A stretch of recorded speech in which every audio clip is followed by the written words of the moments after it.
कि सीताराम सीताराम सीताराम कहिए।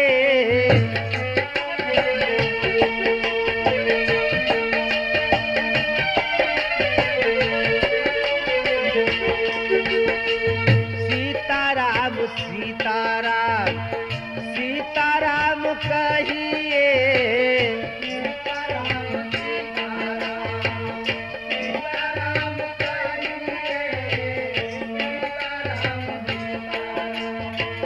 सीताराम सीताराम सीताराम कहिए।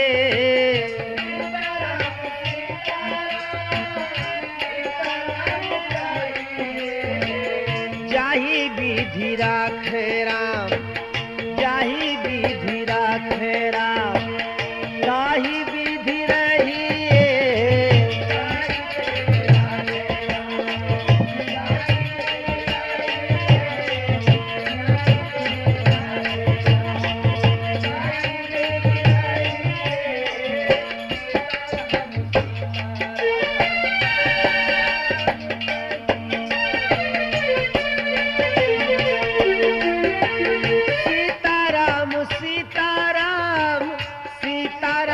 कहिए।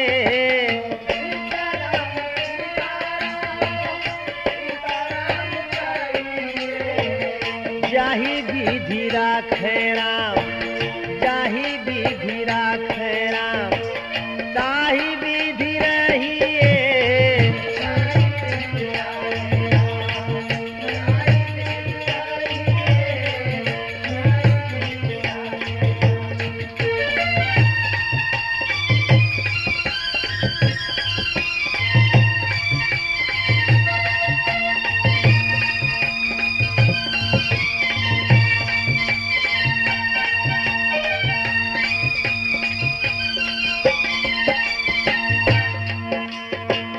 महलों में राखे चाहे झोपड़ी में बास दे। महलों में राखे चाहे झोपड़ी में बास दे। महलों में राखे चाहे झोपड़ी में बास दे।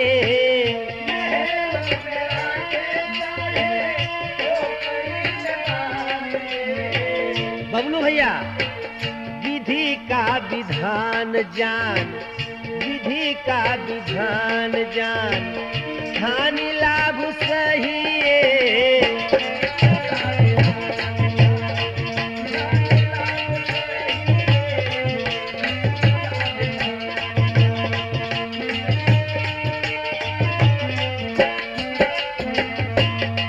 और बंधुओं साथ साथ में हम आपको ये भी बता दें, राठौर कैसेट के माध्यम से ये लक्ष्मण परशुराम संवाद की कथा में हमारे सब वही पुराने सहयोगी साथ दे रहे हैं। ढोलक पर पुट्टूलाल, घड़े के ऊपर हमारे बहुत परम स्नेही आपके पुराने राम शरण पत्रकार, घुंघरू के ऊपर हमारे प्रेमचंद जी और सितार के ऊपर बबलू भैया व आर्गन के ऊपर हंसराज जी का सहयोग हमें प्राप्त हो रहा है।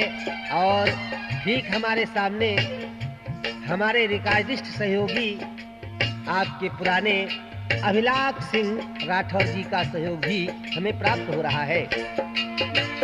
सीताराम सीताराम सीताराम कहिए।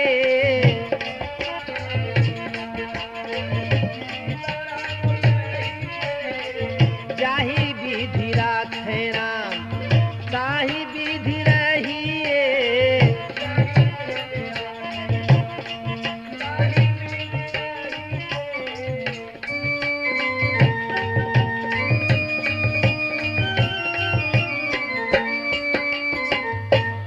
बोलिए हनुमंत लाल की। श्रोता बंधुओं, प्रभु राम की पावन कथा हम आपके समक्ष सुना चुके हैं। उसके बाद से ये कथा आरंभ होती है और ये कथा प्रसंग उस समय से चल रहा है जिस समय माता जगत जननी जानकी ने प्रभु राम को धनुष टूटने के बाद वरमाला पहना दी है। उसके बाद देखिए क्या हो रहा है। जय माला रघुवीर को पहनाने के बाद रंगभूमि में कुछ समय रहा पूर्ण आहद। माला पहना दी। माला पहनाने के बाद उस धनुष यज्ञ स्थल में थोड़ा देर तो आनंद का समय रहा। उसके पश्चात जब सीता जी महलों की तरफ जाने लगी, सीता जी जाने लगी जब महलों की ओर, उसी समय होने लगा एक तरफ कुछ शोर। इधर तो सीता जी माला पिन्हा करके प्रभु राम को महल की तरफ जाती हैं और दूसरी तरफ एक बड़ा जोरों का शोर होता है। अब आप लोग विचार कर रहे होंगे कि ये शोर किसका है। अरे ये शोर उन पापियों का है, उन बकवादियों का है, उन ईर्ष्यालुओं का है जो हमेशा एक दूसरे की तरक्की को देखकर जलते हैं, ईर्ष्या करते हैं, मनमुटाव रखते हैं। ये वस्तु तो हर एक जगह है, ये प्रक्रिया तो हर एक जगह है, चाहे घर ले ले, परिवार ले ले, व्यापार ले ले। वही हाल यहाँ है कि जब प्रभु राम ने धनुष को तोड़ दिया तो बहुत सारे पापी अभिमानी राजा यहाँ मौजूद थे, जो कि विचार करके तो ये आए थे कि रंगभूमि में हमारे गले में ही जानकी की वरमाला पड़ेगी, मगर ये उनके अरमान दिल के दिल में रह गए। ये उन्हीं का शोर नजर आ रहा है। पापी अभिमानी नृपति तमक उठे तत्काल, जहां तहां रंगभूमि में लगे बजाने गाल। गाल बजाने लगे, शोर मचाने लगे, तब तो कुछ कर नहीं पाए। अब चिल्लाते क्या है। बांधो इन दोनों लड़कों को, मत दया करो सुकुमारों पर।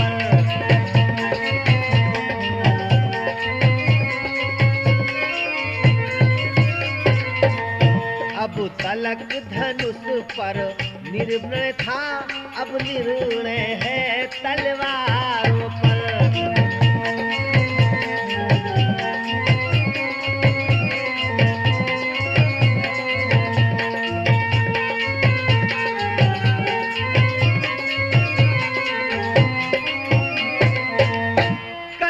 जाओ मरो शान पर अब पुतुलाल, खेलो अब अपने प्राणों पर, और कर दो लोहू से लाल लाल, भूमि ले सिया को प्राणों पर।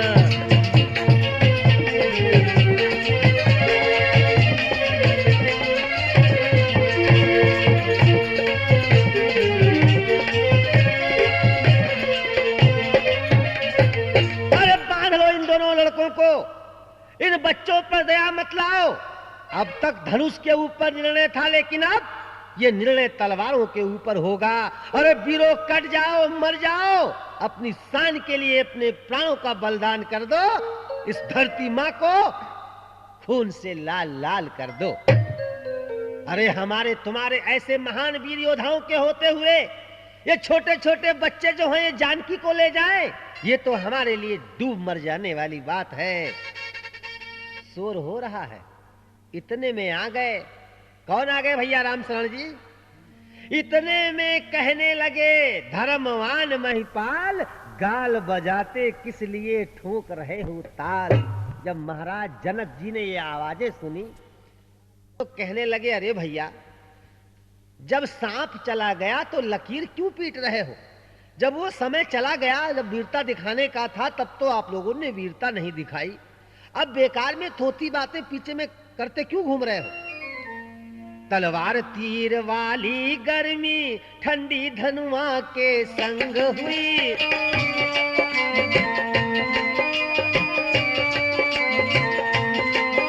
अब नीची नाकों घर जाओ, सब सूरवीरता भंग हुई।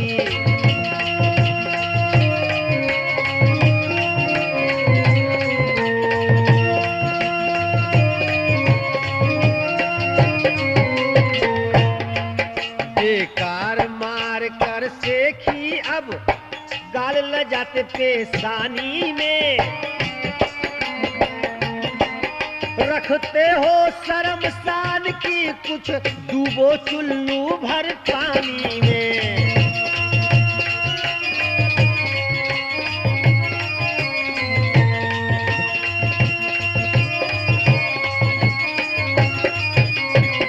अरे जाओ डूब करके मर जाओ।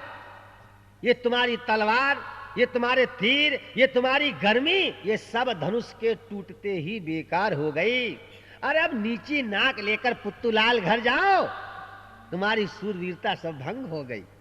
बेकार की सेखी मार रहे हो, बात बात में तलवारें दिखाते हो। अरे इतनी अगर शर्म थी, शान थी, तो धनुष के समय दिखाते वीरता। अरे अब क्या वीरता दिखा रहे हो? शर्म से जाओ, चुल्लू भर पानी में डूब कर मर जाओ। इस प्रकार बढ़ने लगी राजाओं में बात, नर नारी डरने लगे हो ना जाए उत्पात। अभिलाख भैया, आपस में वहां के नर नारी सोच रहे हैं ऐसा ना हो कहीं लड़ाई झगड़ा बढ़ जाए। इधर तो सीता जी अपनी मां सुनैना के समीप पहुंचती हैं, मन में अपार प्रसन्नता लिए हुए, और उधर प्रभु राम मन में अपार मीठी मीठी मुस्कान भर के बबलू भैया जा रहे हैं कहां? अपने गुरु की तरफ। राजाओं की गति देख देख चिंतावत युक्त नृपाल हुए, उधर उस छोटे सूरज बंसी के आंखों के डोरे लाल हुए। इधर तो भगवान पहुंचे, और इधर लक्ष्मण जी ने जब राजाओं की बातें सुनी ना, तो बड़ा क्रोध आ गया। क्रोध आ गया कि लाओ इनको हम जवाब दें। मगर इतने में प्रसंग बदल गया, माहौल बदल गया, वातावरण बदल गया। लक्ष्मण कुछ करते, विचार करते, राजाओं को जवाब देते, मगर इससे बीच में क्या हुआ? कुछ का कुछ हो गया। क्या हुआ? इतने में तपभूमि में सुनकर शिव धनुभंग आए राज समाज में। कौन? भृगुकुल कमल पतंग सभा में आ गए। नया मेहमान एक आ गया। कौन आया प्रेमचंद भाई? भृगुकुल कमल पतंग। ये सारी उपाधियां सिर्फ एक व्यक्ति को प्राप्त हैं, और उनका नाम सभी जानते हैं, परसाधारी वीर परशुराम। वीर परशुराम का आगमन हो जाता है सभा के मध्य में। ऐसे लगा परशुराम जब आए तो ऐसा लगा जैसे बसंत के उपरांत ग्रीष्म आ गया हो, या हाथियों के झुंड में सिंह आ गया हो। ऐसा ही लगा जैसे कि तेजस्वी क्षत्रियों के बीच में आज ब्रह्म तेजस्वी परशुराम आ गया हो। कैसा शरीर है परशुराम का श्रोता बंधुओं? गोरे तन पर थी भस्म रमी,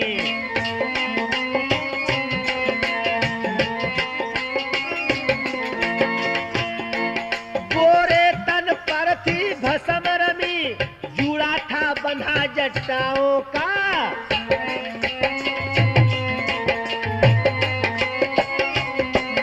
मस्तक पर शोभित था त्रिपुंड, उर पर कंठा रुद्राक्षों का।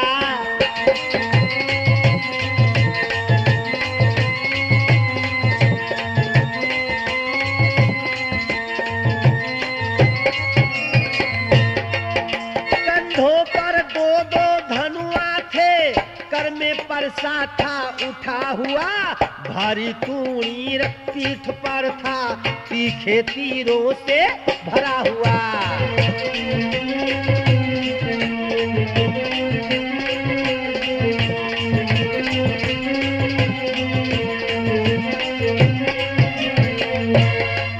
दोनों भौहें हो रही कुटिल, मानो दो धनु है उठे हुए। लोचन है ऐसे लाल लाल जनु, अग्नि बाण है चढ़े हुए।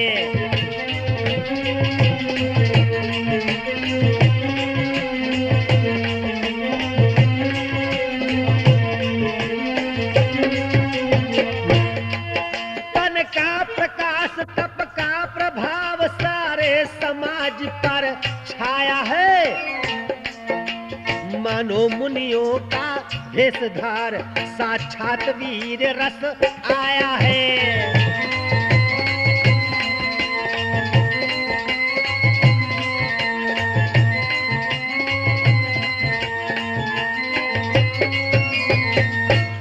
अरे तन का प्रकाश तप का प्रभाव सारे समाज पर आया है, मानो मुनियों का भेषधार, साक्षात वीर रस आया है।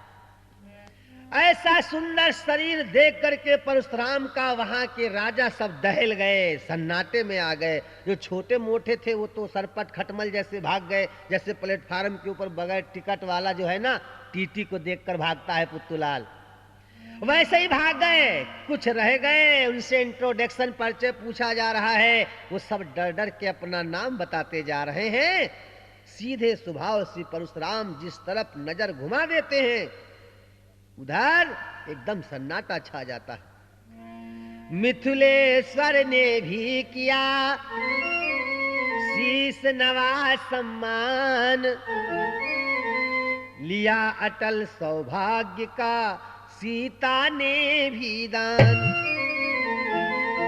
आज जानकी ने प्रणाम किया, महाराज जनक ने प्रणाम किया और सभी ने, राम लक्ष्मण ने भी सर झुका झुका कर प्रणाम किया। आज सभी को आशीर्वाद दे रहे हैं परशुराम जी। तब विश्वामित्र मिले आकर चरणों में डाले राम लखन।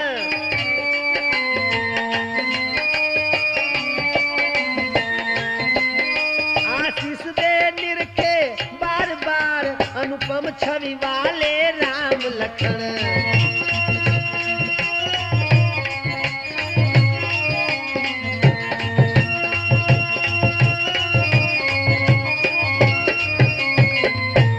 आज राम लक्ष्मण को प्रणाम करवाया, यहाँ पर महाराज जनक जी ने एक चालाकी की, जानकी को भी चरणों में झुका दिया। जानकी को झुका दिया जब वीर परशुराम जी के चरणों में, तो परशुराम जी बिना सोचे समझे भैया प्रेमचंद आशीर्वाद दे बैठे। कौन सा आशीर्वाद? सौभाग्यवती भव तू बेटी, सिंदूर से मांग न खाली।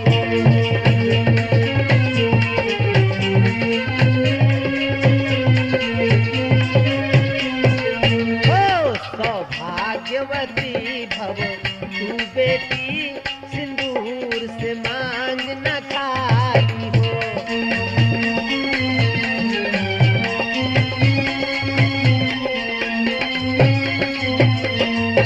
वर देता हूँ तुझको बेटी, तू वीर कुमार वाली हो।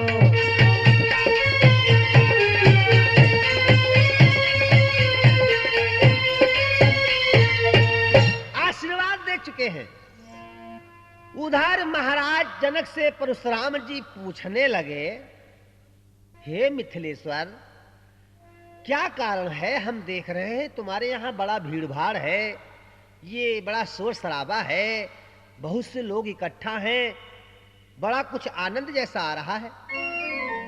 हे जनक कहो क्या कारण है, ये भारी भीड़ भाड़ क्यों है?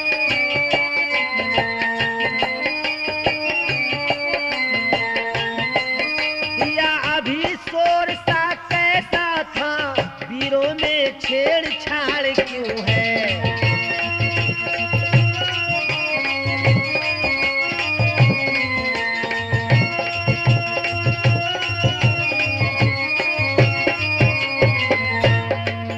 मिथिलेश्वर ने सिर झुका तभी अपने मन की सब व्यथा कही।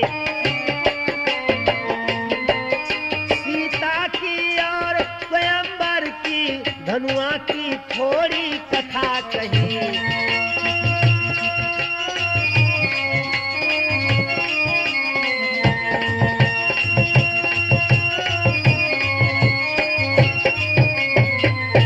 आज श्रोता बंधुओं क्या होता है, मिथिलेश्वर ने आज से अंत तक परशुराम जी को सारी कथा सुना डाली कि महाराज हमारी कन्या का स्वयंवर था जानकी का, और इस स्वयंवर में तय था कि जो भी वीर योद्धा धनुष को उठा करके उसके टुकड़े कर देगा, तोड़ डालेगा, वही हमारी जानकी से नाता जोड़ेगा। राम और लक्ष्मण ने धनुष को तोड़ डाला और हमारा प्रण पूरा हो गया। धनुष टूटने का नाम जैसे ही परशुराम के कानों में पड़ा, ऐसा लगा जैसे कोई पहाड़ टूट गया हो, ऐसा लगा जैसे संसार में एक धमाका सा हो गया हो। लाल लाल आंखें हुई और गरमा गया शरीर, तेजस्वी ध्वज ने तभी की गर्जना गंभीर। मारे क्रोध में आ गए परशुराम, आंखें लाल लाल हो गई, सारे शरीर में गर्मी आ गई और जोर से गर्जना करके कहने लगे, कौन? वीर परशुराम महाराज जनक से। अरे ओ मिथिलापति, जरा इतना तो बता, ओ मिथिलापति अब ये बतला, धनुआ ये किसने तोड़ा है? किसने इस भरे स्वयंवर में सीता से नाता जोड़ा है?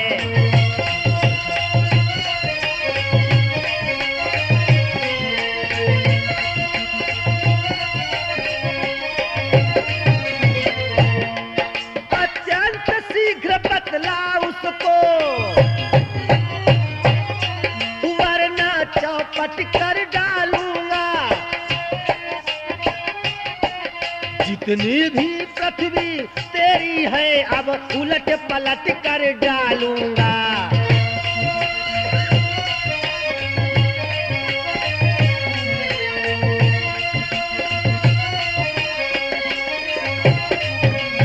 अरे बोल जनक बोल, किसने धनुष को तोड़ा है?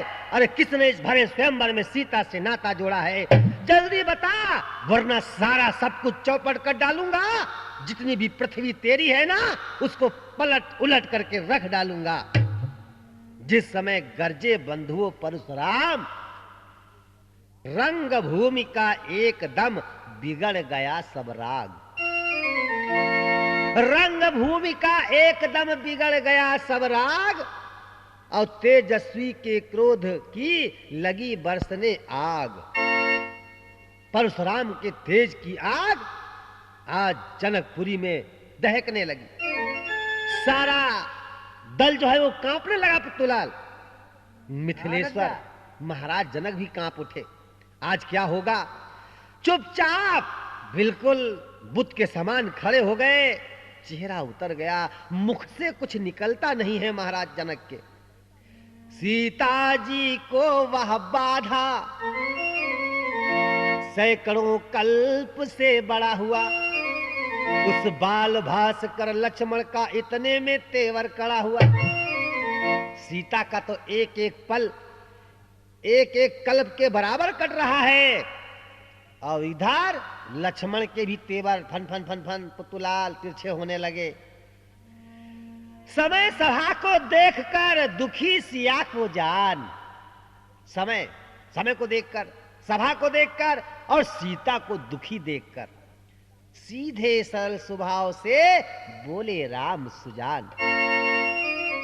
आज जब समय को देखा, राजाओं को देखा, महाराज जनक को देखा, तो आज सीधे स्वभाव से प्रभु राम कहने लगे किससे? आज परशुराम जी से कि महाराज आप परेशान क्यों हो रहे हैं? आप जानना चाहते हैं ना कि ये धनुष किसने तोड़ा है, ये अधिकार किसने लिया है? तो नाथ, ये तो आप जानते ही हैं, ये कार्य करने वाला, ऐसा करने वाला कोई और नहीं होगा। नाथो शंभु धनु अरे भंजा निहारा,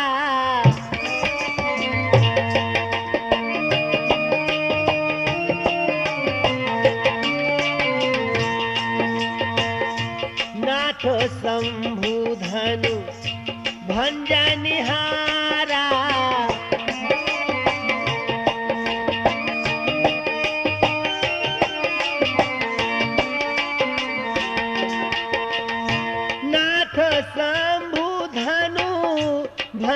निहारा।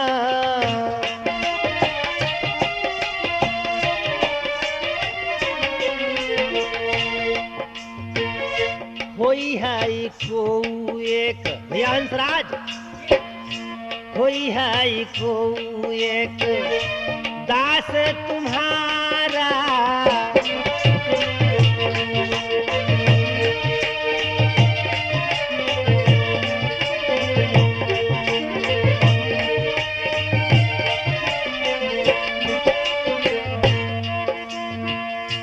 आयुष का कही यकीन मोही,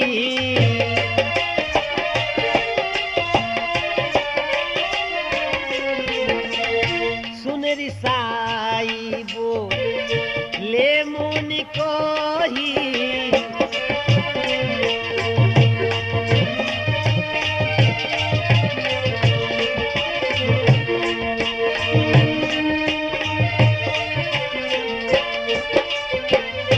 प्रभु राम बड़े मीठे वचनों में कहने लगे, महाराज आप चिंतित क्यों हो रहे हैं, परेशान क्यों हो रहे हैं? अरे शिव का धनुष तोड़ने वाला कोई आपका दास होगा, कोई आपका सेवक होगा, और जिसने ये अपराध किया है, जिसने धनुष को तोड़ा है, वो भी कोई आपका दास होगा। इतनी बात जब सुनी तो और आ गए क्रोध में। अरे मूर्ख बालक, बना राम घूमता है। अरे तुझे मालूम है सेवक किसको कहते हैं, या सेवक का नाम क्या होता है, या सेवक किसे कहा जाता है? सेवक सो जो करे सेवकाई,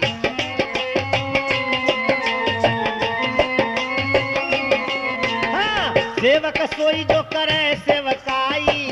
अरि करनी कर करिए लड़ाई, सुनहु राम जेहि शिव धनु तोरा।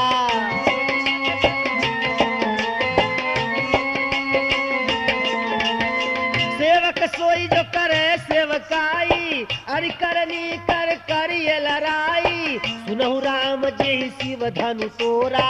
सहस बाहु सोई रिपु मोरा।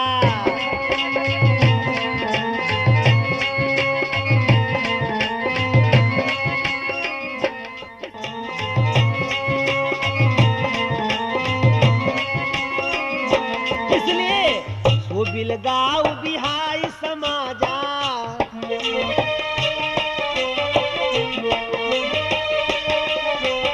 सो बिलगाऊ बिहाई समाजा, न तुम्हारे जई है सब राजा।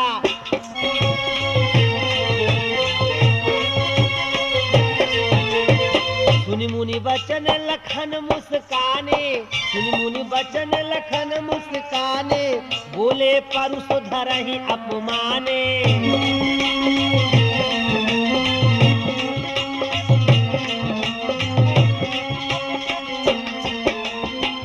अरे राम, तुझे मालूम है कि सेवक किसे कहते हैं? अरे सेवक वो होता है जो सेवा करता है, सेवा। ये तो जिसने भी ये कार्य किया है, ये लड़ाई वाला कार्य किया है, बैरियों वाला कार्य किया है। इसलिए मेरा कहना है इस भरे दरबार में, इस भरे धनुष यज्ञ जनक की सभा में, कि जिसने भी शिव का धनुष तोड़ा है वो सभा के बाहर आ जाए। अन्यथा मैं ये कहता हूं कि मेरे इस फरसे से इस जनकपुरी के यज्ञ स्थल में बैठा एक एक राजा मारा जाएगा। सब तो सुनते रहे, लेकिन लक्ष्मण जी से भैया सहन नहीं हुआ। लक्ष्मण कहने लगे, महाराज कैसी बातें आप करते हो? बहु धनु ही अरे तोरी लड़काई, कबहू न सिरी सी कीन्हे गोसाई।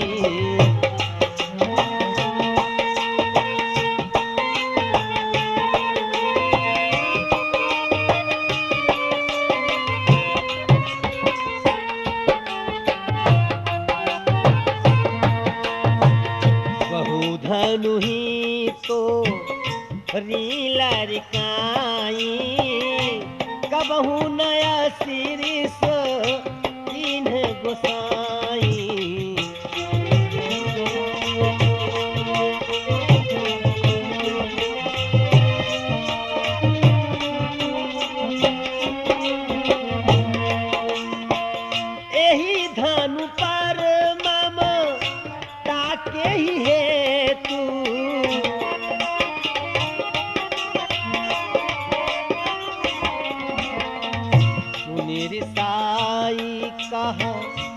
रघुकुल के तू, सुन रे साई कहा रघुकुल के तू।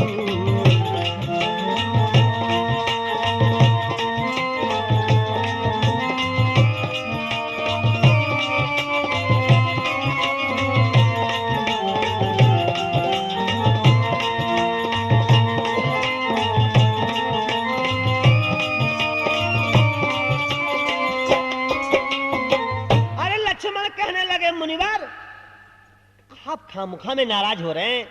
अरे बचपन में पता नहीं हमने कितने धनुष जो हैं खेल खेल में तोड़ डाले, तब तो आपने कभी इतना गुस्सा नहीं किया। अरे इस धनुष पर आपकी कौन सारी इतनी ममता है जो मारे बिगड़े जा रहे हो, मारे बिगड़े जा रहे हो, लड़ाई जा रहे हो, फरसा बार बार दिखा रहे हो।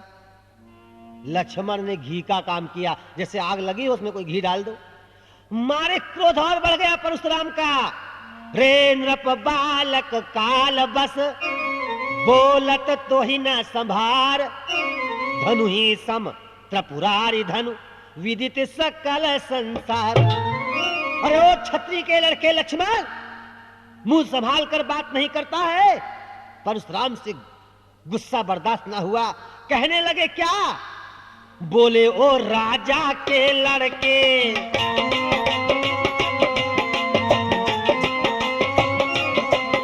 बोले ओ राजा के लड़के, मुंह नहीं संभाल रहा है तू।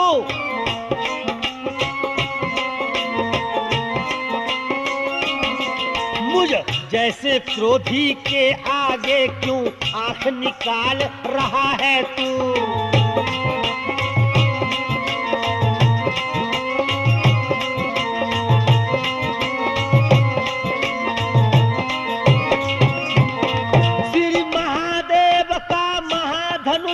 अत्यंत विदित है, अनुपम है।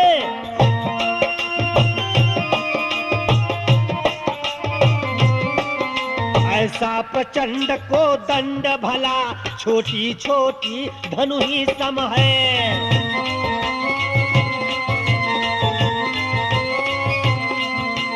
अरे ओ राजा के लड़के, मुंह संभाल कर बात नहीं कर रहा है।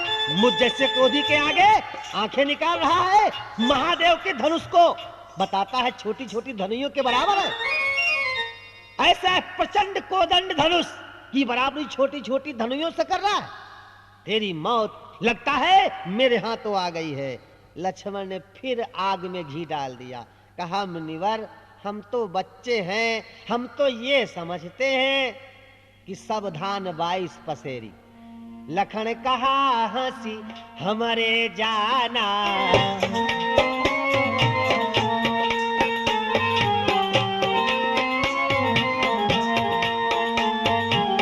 लखन कहा हंसी हमरे जाना। भैया बिलाक, लखन कहा हंसी हमरे जाना, सुनहु देव सब धनुष समाना।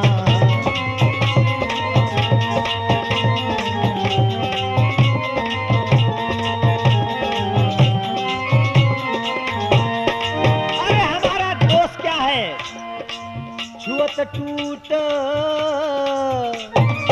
ये बाबा परशुराम पुतुलाल, छुअत टूट टूट टूट और कैसे छुअत, देर नहीं लगी। छुअत टूट रघुपति नहीं दोष,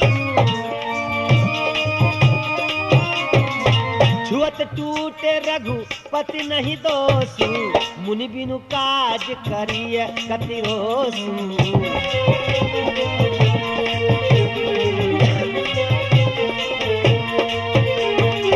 बोले चितई परुष की ओरा, रे सठ सुने शिशु भाव न मोरा।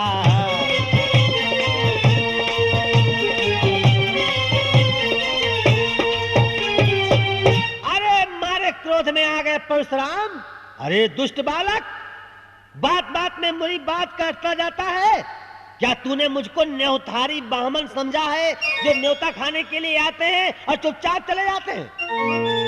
मुझको सीधा ब्राह्मण ना जान, ये समझ ले मैं क्षत्रिय कुल का द्रोही हूं, द्रोही। भृगुवंशी हूं, भृगुवंशी, बाल ब्रह्मचारी हूं, क्रोधी हूं और साथ साथ में निर्मोही भी हूं। मेरे इस लौ कुल्हाड़े से खून की नदियां बहा दी जाएंगी। इस आर्य भूमि में छत्राणियां बार बार राण बना दी जाएंगी। क्या तूने मेरे फरसे के बारे में नहीं सुना? मैंने सहस्त्रबाहु की भुजाओं को काटा है, उसकी सहस्त्र भुजाओं का विनाश किया है। इस फरसे को भी तू बिलोक ले। ये फरसा खून चाटने वाला है लक्ष्मण, खून चाटने वाला। लक्ष्मण ने फिर पेट्रोल डाल दिया। लक्ष्मण बोले, देखना देखना देखना पुतुलाल, नजर नहीं लग जाए, दबा लीजिए काख में हवा न लगने पाए। लक्ष्मण ने कहा, महाराज ठहरो ठहरो, बस संभाल लो, तुम्हारे फरसे को कोई नजर ना लग जाए, जादू टोना ना लग जाए। मिर्चा उतार आओ, दबा लीजिए। कहां दबा लीजिए? और तो कहीं जगह नहीं, अपनी कांखे में दबा लो। कहीं हवा लग गई तो धार कम हो जाएगी फरसे की भैया बबलू।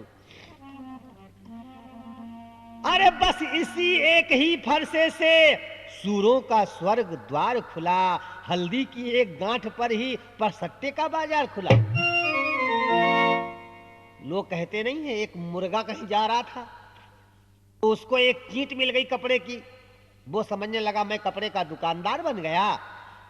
वही हाल आपका है। एक हल्दी की गांठ मिल गई तो हल्दी की बाजार में थोक का व्यापारी अपने को समझने लगे। एक परसा क्या मिल गया, बार बार उस परसों से सूरबीरों को चुनौती देने लगे। अरे अब बीत चुकी सो बीत चुकी, अब ये आम बड़े महंगे पड़ेंगे, परसे में इतनी प्रबलता नहीं रह गई। हाँ, बूढ़ी बाणी में तो दम है, लेकिन इस बूढ़े फरसे में भैया राम शरण जी ताकत नहीं है।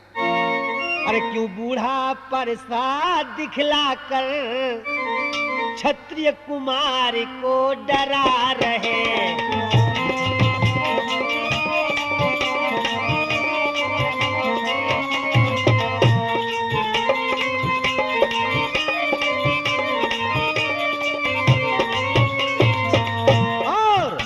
बलिहार आप तो फूकों से उदयाचल पर्वत उड़ा रहे।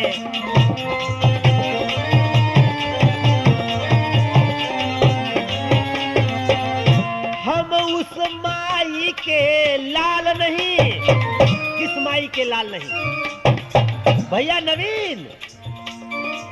अरे हम उस माई के लाल नहीं, हौए से जो डर पा जाए। अरे वहां छुई मुई के पेड़ नहीं, अंगुली से जो मुरझा जाए।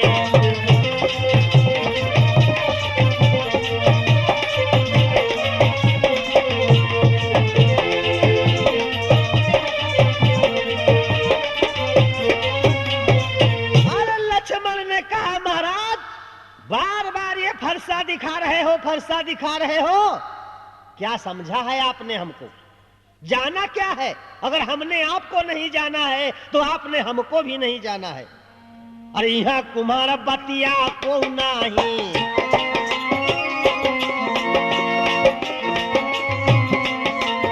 यहाँ कुमार बतिया को नहीं, जो तर्जनी देख मर जाही।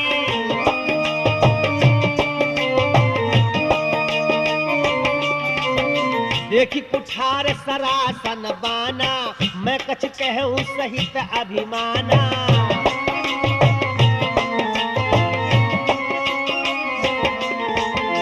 अरे आज जब ऐसी बातें कही ना तो परशुराम ने फिर कहा, बढ़ा न और विवाद, सूर्य वंश में नहीं तो होगा अभी विषाद। अरे लड़के चुप हो जा, क्यों बार बार तू हमारे क्रोध को बढ़ा रहा है, बात को बढ़ा रहा है, विवाद को बढ़ा रहा है। देख दुधमुहे, अरे दुधमुहे पुत्तू, आज कह रहे हैं क्या? अरे दुधमुहे हंसी छोड़ दे, अन्यथा रुलाएगा परसा और कर देगा खट्टे दांत, अभी ये स्वाद चखाएगा परसा। तू बच्चा है, तू बच्चा है, बच्चा ही रह, क्यों मेरे कर से मरता है। तू बच्चा है, बच्चा ही रहे, क्यों मेरे कर से मरता है? मुझ जैसे क्रोधी के आगे किस कारण बचपन करता है? देख बच्चा है बच्चा, तू बच्चे जैसा रह, और अगर मेरे जैसे क्रोधी के आगे तूने अपना बचपना नहीं छोड़ा ना, तो मौत बुलाएगा, बिन मौत मारा जाएगा।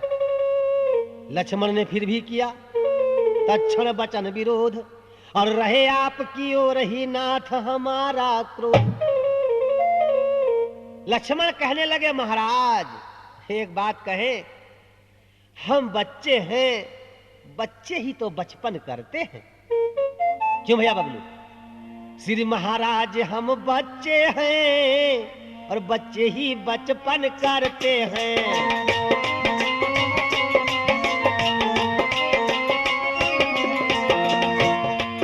पर तुम्हें नहीं शोभा देता जो बच्चों के मुंह लगते हैं।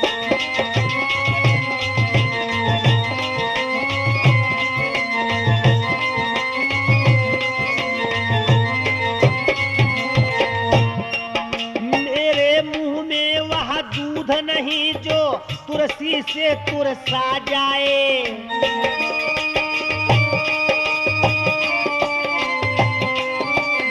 डर है परसों की लपटों से अत्याधिक उबाल न आ जाए।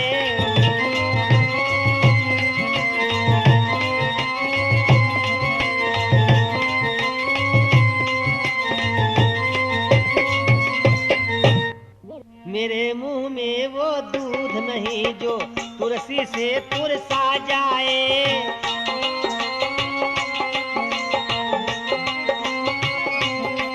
डर है परसे की लपटों से अत्याधिक उबाल न आ जाए।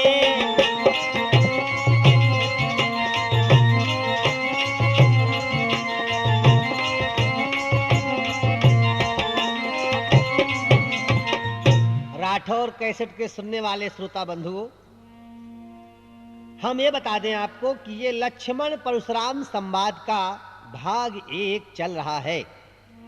घी पड़ते ही जिस तरह बढ़ जाती है ज्वाल, उसी भांति आगे बढ़े परशुराम तत्काल। जैसे घी डालने से आग बढ़ जाती है ना, उसी प्रकार से भैया पुतुलाल परशुराम का क्रोध और बढ़ गया। तभी बरज सौमित्र को उठे सच्चिदानंद, जल समान शीतल वचन बोले रघुकुल चंद। आंख का इशारा किया कि लक्ष्मण भैया शांत हो जाओ, शांत हो जाओ। बरज करके शीतल, जैसे कोई झुलसा हुआ व्यक्ति हो, प्यासा व्यक्ति हो, उसके के मुख में कोई पानी डाल दे, वैसे ही मधुर वचनों से परशुराम जी से बड़े प्रेम पूर्वक कहने लगी प्रभु राम। भगवान ने बच्चों की बोली में, भगवान बच्चों की बोली में अनुचित या उचित न रहता है।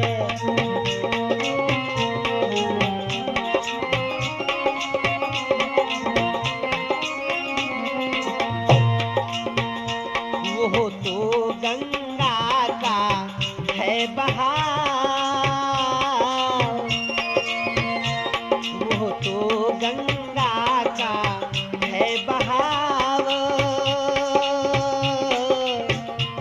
जो कुछ भी आए बहता है।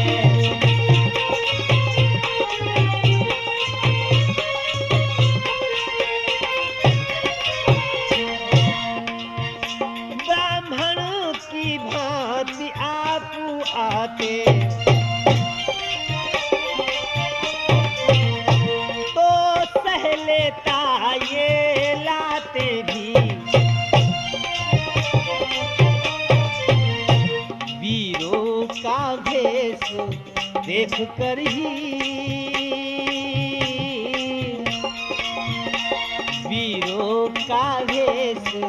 देख कर ही इसमें की इतनी बातें भी।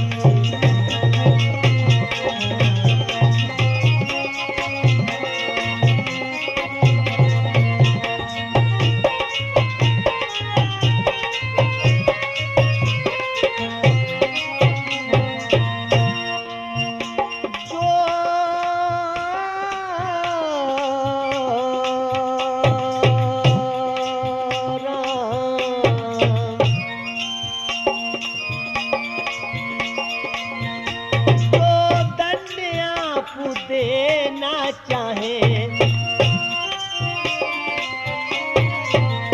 उसका अधिकारी तो मैं हूँ। क्या सब प्रकार निर्दोषी है, यहाँ सब प्रकार निर्दोषी है, सच्चा अपराधी तो मैं हूँ।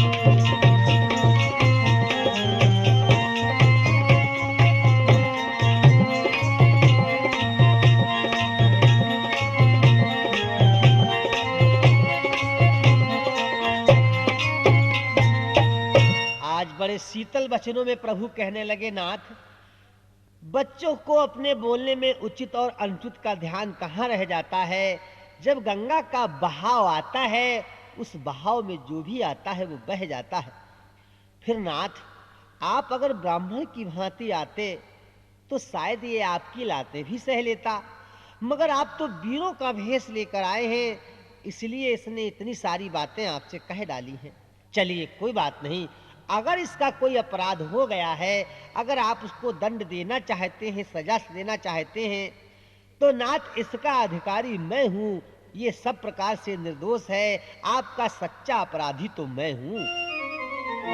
ये सुनकर कहने लगे परशुराम ललकार, अपराधी के वास्ते है कुठार की धार। परशुराम ललकार कर कहने लगे, हे राम, शायद तुमको ये नहीं मालूम है कि जिसने भी अपराध किया है या जो अपराधी है, उसके लिए मेरी फरसे की धार है, मेरा ये फरसा है। लक्ष्मण से फिर नहीं रहा गया, फिर बोल पड़े प्रेमचंद भैया। लक्ष्मण बोले फिर वही, अरे रहा न जाता मौन, अपराधी रघुनाथ हैं, ये कहता है कौन? कौन कहता है? मुझसे सुना नहीं जा रहा है। कौन कहता है कि मेरे भैया अपराधी हैं, बड़े भाई अपराधी हैं या राम अपराधी हैं? अरे अपराधी तो उल्टा आप हैं, जो यहां आ गए कांटा बनकर, हमारा उत्सव बिगाड़ने चले आए, हमारा माहौल बिगाड़ने चले आए, हमारा सब किया धरा पानी फेरने चले आए।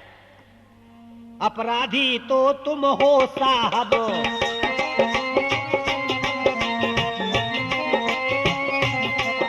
अपराधी तो तुम हो साहब, उत्सव बिगाड़ने आए हो।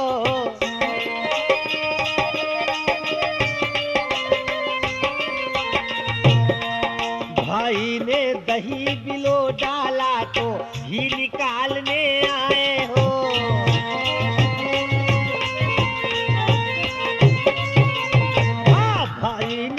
दही बिलो डाला, अब घी निकालने आए हो।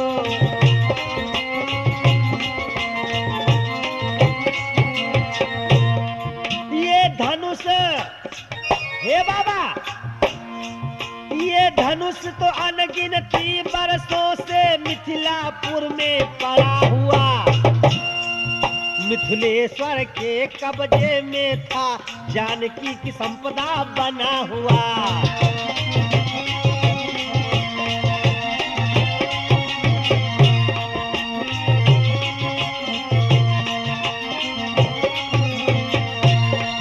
जो मालिक था उसने इसको अपने आगे तुड़वा डाला।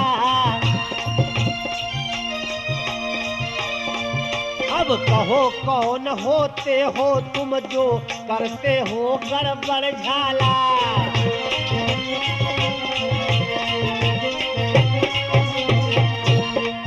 क्या मरे धनुष के स्यापे में, भैया विलास, क्या मरे धनुष के स्यापे में तुम ब्राह्मण रोने आए हो?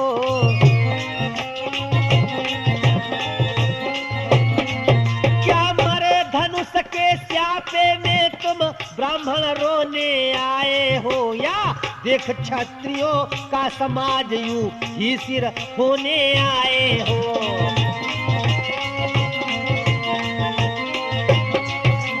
कौन कहता है कि मेरे भैया अपराधी हैं?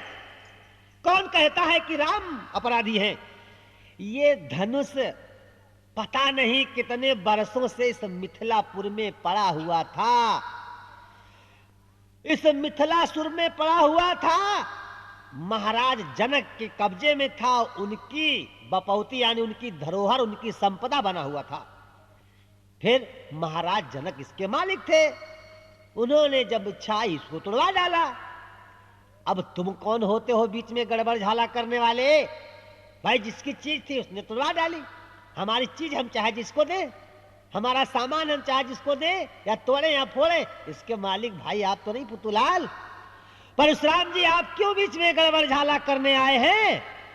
क्या इस मरे हुए धनुष के बुढ़ापे में तुम बूढ़े बाबा रोने आए हो, या क्षत्रियों का समाज देख करके अपना सिर खोने आए हो? परशुराम उबले कहा, और क्रोध बढ़ गया, बढ़ते ही जा रहा है क्रोध। परशुराम उबले कहा, फिर भी वो बकवाद, इस असभ्यता का तुझे अभी मिलेगा स्वाद। परशुराम उबले कहा, फिर भी ये बकवाद,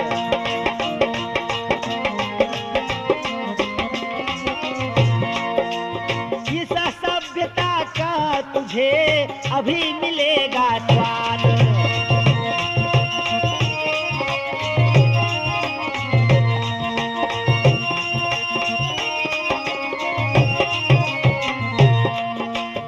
पितु के ऋण से उरण हुआ जो माता का बलिदाता है,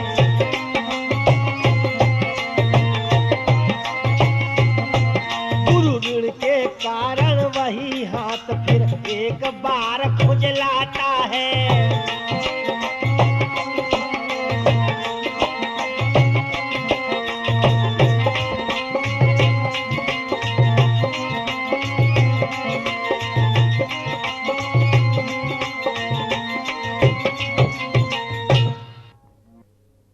बोलिए हनुमंत लाल की, बोलिए वृंदावन कृष्ण बलदेव महाराज की, बोलिए अयोध्यापति श्री रामचंद्र भगवान की। हाँ, हमारे राठौर कैसेट के सुनने वाले श्रोता बंधुओं, आज मैं राठौर कैसेट के माध्यम से आप लोगों के समक्ष ये दो कार्यक्रम रखने का प्रयास कर रहा हूँ, राम जन्म और लक्ष्मण परशुराम संवाद।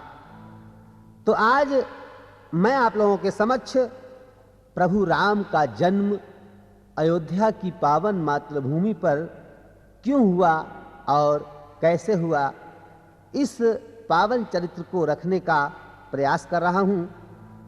मुझे आशा ही नहीं अपितु पूर्ण विश्वास है कि जैसे आप लोगों ने हमारे कार्यक्रम को सुन करके अभी तक हमारे उत्साह को बढ़ाया है, वैसे आप लोग आगे भी बढ़ाते रहेंगे और मैं आप लोगों की सेवा इसी प्रकार से प्रभु चर्चा के माध्यम से करता रहूँगा। तो आज राम जन्म की पावन कथा हम आपके समक्ष रखने जा रहे हैं। उससे पहले हम ये बता दें कि हमारे साथ में हमारे सभी सहयोगी वही पुराने साथी हैं।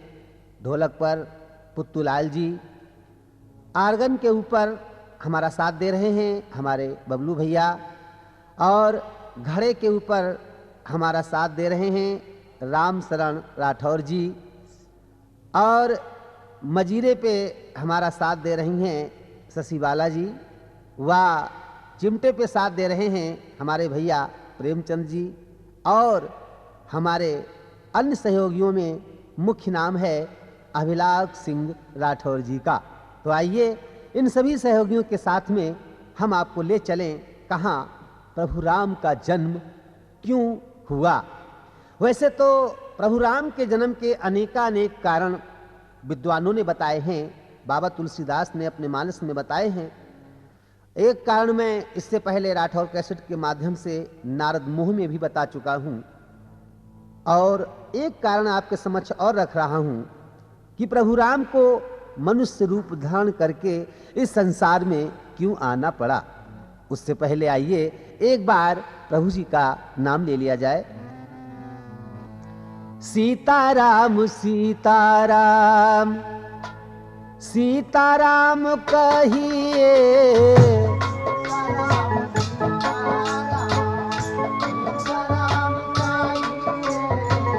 सीताराम सीताराम सीताराम कहिए,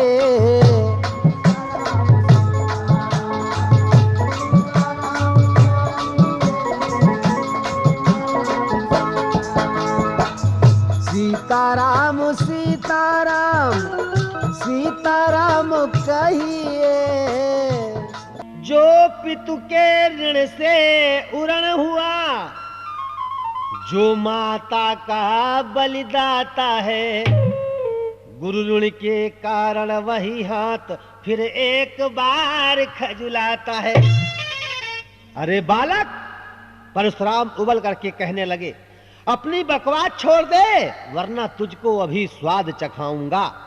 शायद तुझको ये नहीं मालूम भैया, शायद तुझको ये नहीं मालूम कि मेरा परिचय क्या है और मैं कितना खूंखार हूं, कितना निर्मोही हूं।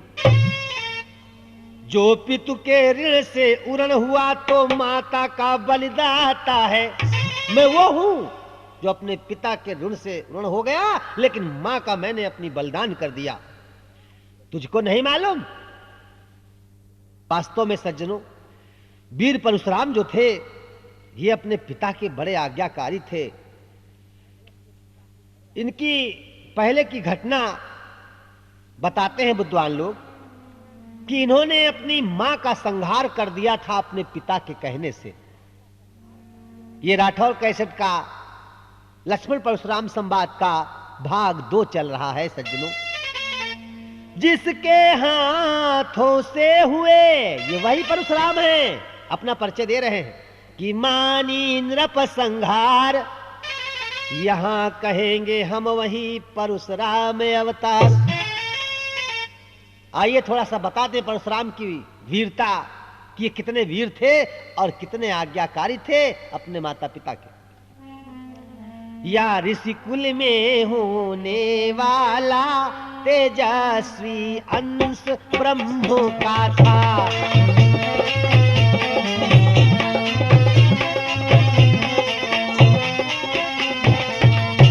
जमदग्नि पिता कहे लाते थे, माता का नाम रेणुका था।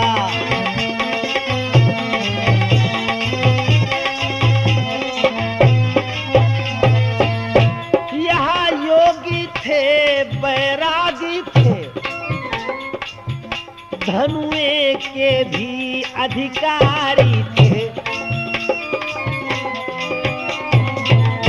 रण कोविद बलधारी भी थे, विख्यात ब्रह्मचारी भी थे।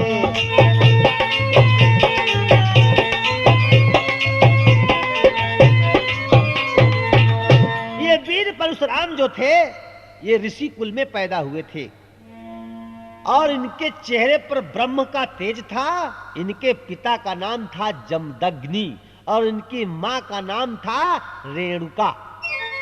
ये योगी थे, बैरागी थे, धनुआ का अधिकार था इनको रखने का, रण विद्या को जानने वाले थे, बलधारी थे, विख्यात ब्रह्मचारी थे पुत्तुलाल।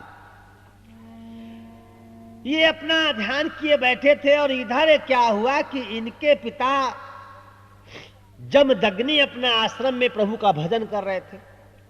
एक बार राजा सहस्त्रबाहु, जिसकी सहस्त्र भुजाएं थी, वो जमदग्नि ऋषि के आश्रम में पहुंच गया अपनी सेना फौज को लेकर के।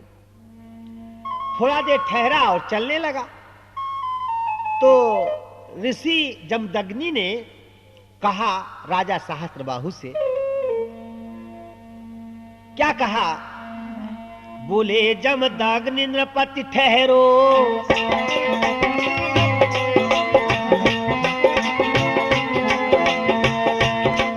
बोले जमदग्नि नृपति ठहरो, है मुश्किल राह नजर आना।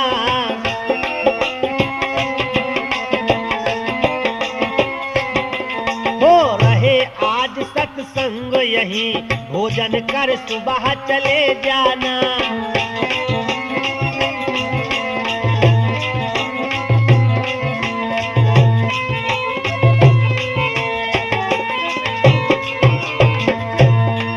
नृप बोला आज्ञा स्वीकृत है, पर साथ हमारे सेना है, जिसका सारा प्रबंध करके भोजन पानी भी देना है।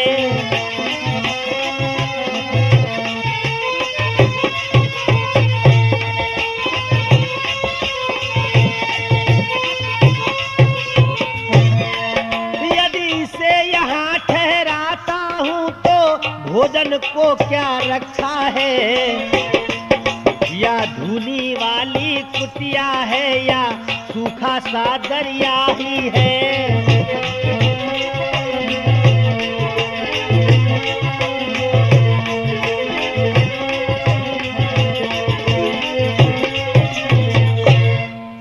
जमदग्नि ऋषि यानी परशुराम के पिताजी ने कहा, महाराज यहाँ ठहरिए आप, अब रात हो गई है, अब आप इतनी रात को कहाँ जाएंगे, अब आप यहाँ ठहरे, सुबेरे अपने चले जाना।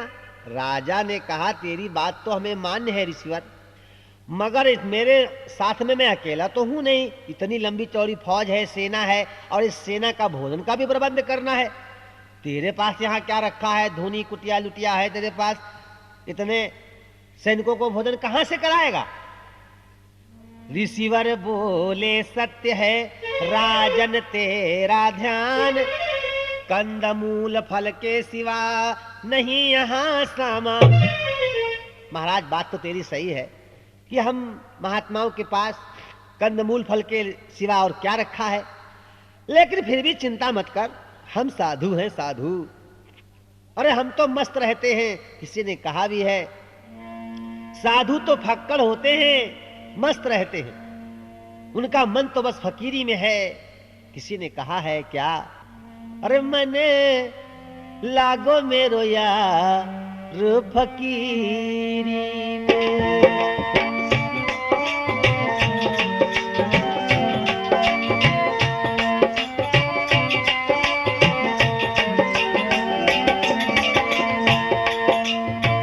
फकीरी में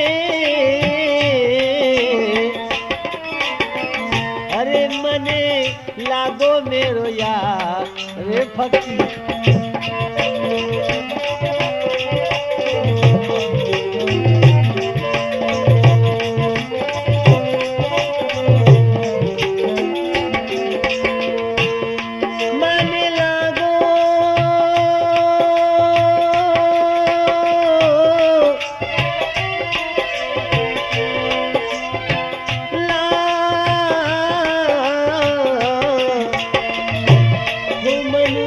लागो मेरो यार फकीरी में।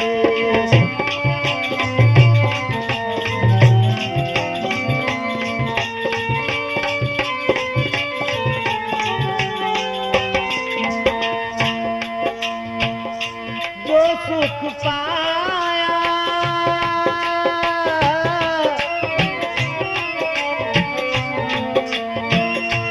जो सुख पाया राम भजन में,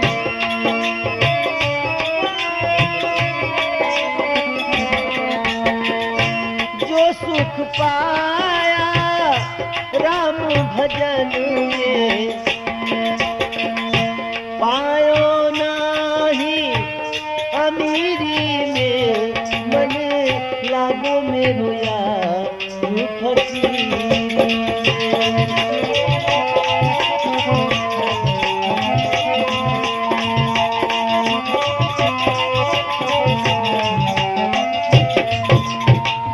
अरे मुनिवर कहने लगे, राजन हम साधु हैं, हम ये वादा करते हैं कि जो भी रूखा सूखा होगा आपको खिलाएंगे, भूखा आश्रम में से आपको नहीं जाने देंगे, आप भरपेट जाएंगे यहाँ से। जो होगा देखा जाएगा, ठहरा दे अपनी सेना को, स्नान कर और संध्या कर और आजा कुटिया के आगे, हम भोजन की व्यवस्था करेंगे। सहस्त्र बाहु नरपति हुआ ऋषपति का मेहमान, कामधेनु ने कर दिया सब स्वागत सम्मान। महाराज जमदग्नि यानी परशुराम जी के पिताजी के यहाँ इंद्र के यहाँ से एक गाय दी गई थी जिसका नाम था कामधेनु, और कामधेनु से चाहे जो कुछ मांगो उससे मिल जाता था। कामधेनु के द्वारा आज राजा की सारी सेना को चकाचक खूब बढ़िया भैया भोजन करा दिया गया। आनंद से आज पूरी सेना को भोजन कराया। जब उस कामधेनु को राजा सहस्त्रबाहु ने देखा तो उसके मुंह में पानी आ गया। बबलू भैया, पानी आ गया।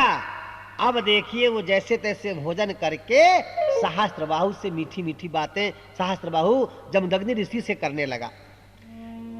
कैसी बातें कि मुनिराज आप तो त्यागी है, होना चाहिए वैराग्य तुम्हें।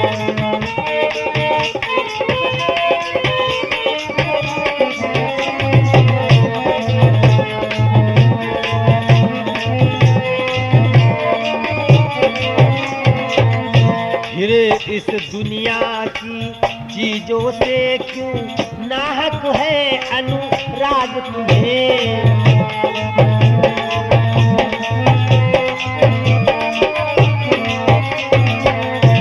इस कामधेनु को रखने से कुछ मतलब नहीं निकलता है।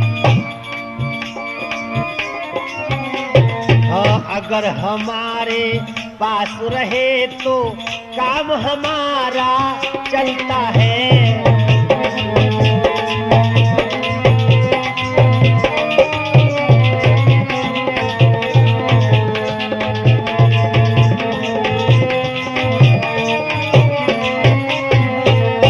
रहती है भीड़ भाड़ प्रतिदिन सैकड़ों अतिथि मेहमानों की, पड़ती है मांग घड़ी पल में कुछ भोजन के सामानों की।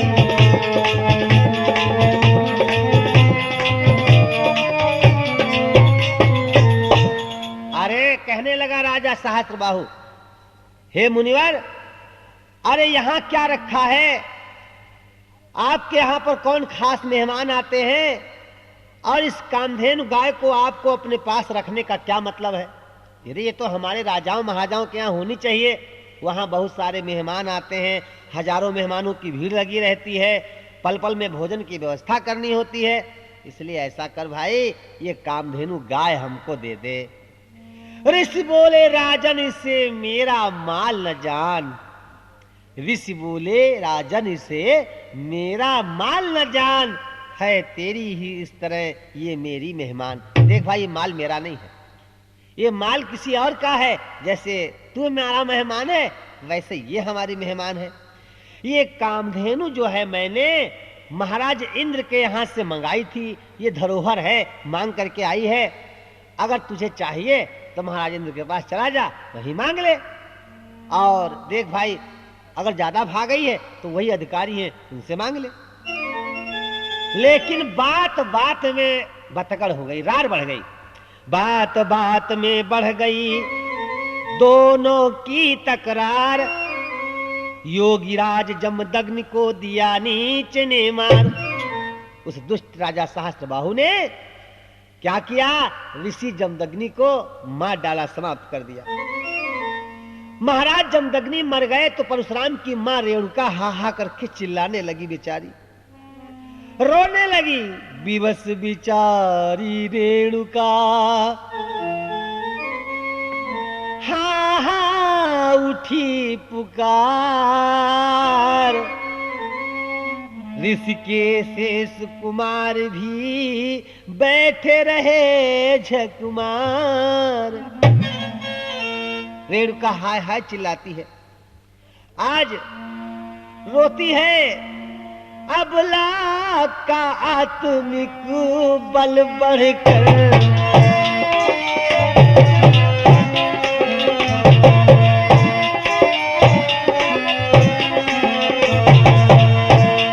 बलवानों के सिर बोल उठा।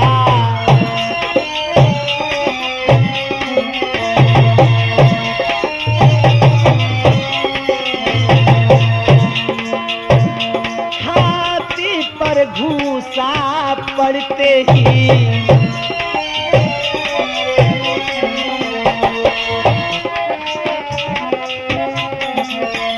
छाती पर घूसा पड़ते ही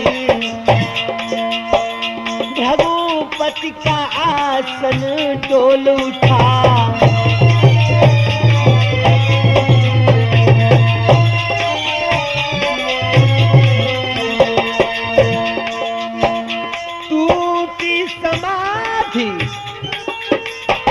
रघुनंदन की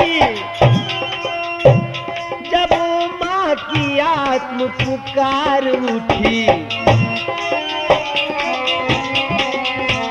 क्षण में उस दुखिया के आगे ऋषि नाहर की झनकार उठी।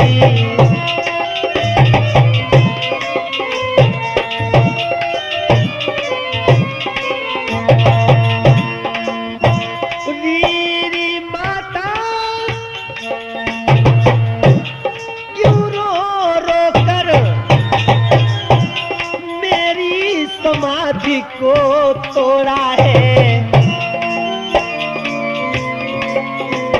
जिसने तेरा दिल तोड़ा है, बतलावा कौन छिछोड़ा है।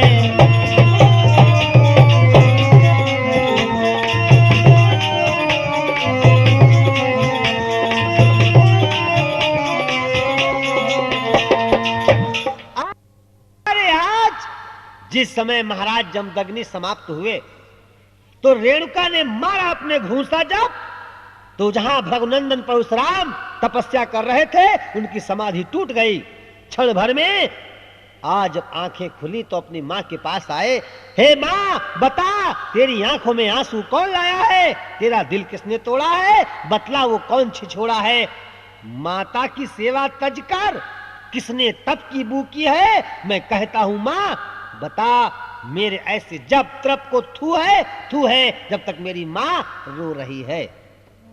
यदि सच्चे ब्रह्म ज्ञानी हो तो दोनों का उपकार करो, अपना उद्धार चाहते हो तो माता का उद्धार करो। बताओ मां, कहा रेणुका देवी ने रो रो कर सब हाल, लाल नयन कर लाल झट बोला धन से संभाल। परशुराम की मां ने बताया, बेटा राजा सहस्त्रबाहु इस प्रकार से आए थे, उन्होंने उनकी सेवा की और जब कामधेनु मांगी तो उन्होंने ऐसा ऐसा कहा और उन्होंने क्रोध में मार डाला तुम्हारे पिता को। बस सुना तो परशुराम की आंखें लाल लाल हो गई भैया, क्रोध बढ़ गया परशुराम का। बस माता ज्यादा बात न कर, अब बात लौट कर ही होगी।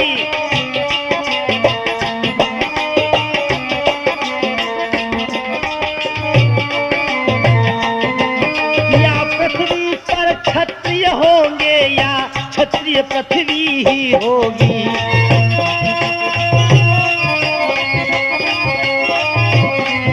या पृथ्वी पर क्षत्रिय होंगे या विप्रों की पृथ्वी होगी।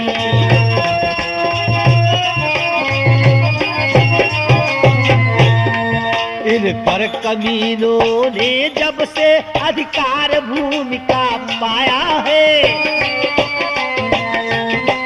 तब से सुशीलता के बदले उल्टा बिच्छू चढ़ आया है।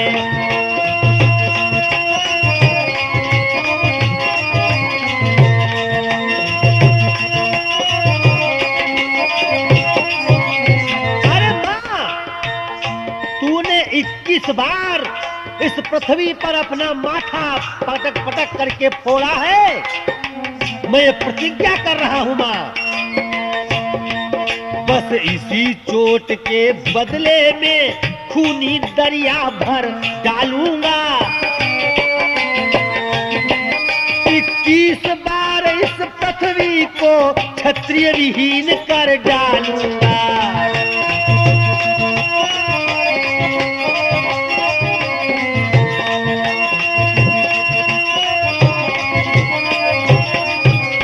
अरे मां, तूने 21 बार इस धरती पर अपना माथा पटक पटक करके फोड़ा है।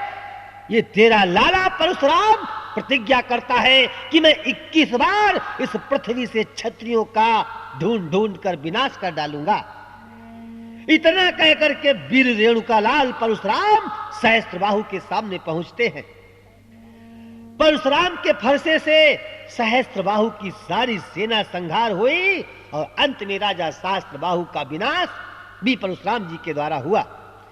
आखिर चंद ही घड़ियों में उस अभिमानी का घमंड टूट गया और अपने वादे के मुताबिक उस सच्चे लंगोटीधारी वीर परशुराम ने अपने फरसे की धम से 21 बार ढूंढ ढूंढ कर क्षत्रियों का विनाश इस धरती से कर डाला। उस एक लंगोटी वाले से हार गया करोड़ों का दल है। वो भारत वालों याद रहे, ये ब्रह्मचर्य व्रत का फल है। एक लंगोटी वाले परशुराम से 21 बार क्षत्रियों का विनाश हुआ। अय भारत के वासियों, ये है हमारे ब्रह्मचर्य व्रत का फल। इसके अलावा इससे पहले एक अनोखी बात और हुई। ये तो वीरता देखिए आपने। आप परशुराम जी की भक्ति देखिए अपने माता पिता के प्रति। एक दिन की बात है, जमदग्नि ऋषि पूजा करने जा रहे थे, तो इनकी माता जो थी रेणुका, वो जल भरने के लिए गई तालाब पर। वहां पर कुछ देर रुक गई, क्योंकि वहां पर मछलियां जो हैं वो नृत्य कर रही थी, जल क्रीड़ाएं कर रही थी। ये देख करके वहां वो ठहर गई। तो जब लौट करके आई तो उनसे पूछा गया कि भाई आप कहां रही? तो उन्होंने बता दिया अपने पति से। उसी समय जब बताया कि वहां पर तालाब के ऊपर मछलियां जो थी वो क्रीड़ाएं कर रही थी, मैं उनको देख रही थी। बस क्रोध आ गया परशुराम के पिता जमदग्नि को। फौरन अपने बेटों को बुलाया और कहा, बेटो इस मां को मार डालो, इसने मेरा अनादर किया, बगैर मुझसे पूछे इतना देर तालाब तक खड़ी रही। ऋषि अपने बेटों से बोले, इस मां को अभी मार डालो।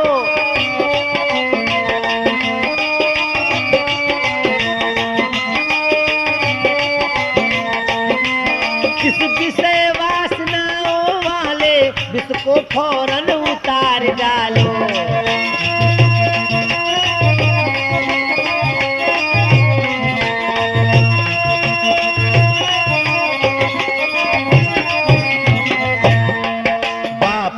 हुकुम माँ की ममता, दोनों ने ये भूचाल किया।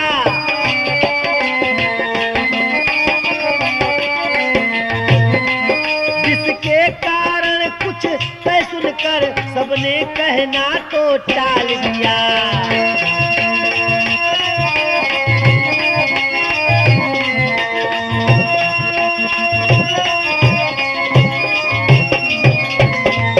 बच्चों से कहा परशुराम के पिता जमदग्नि ने, बेटा अपनी मां का गला उतार डालो, अपनी मां को मार डालो।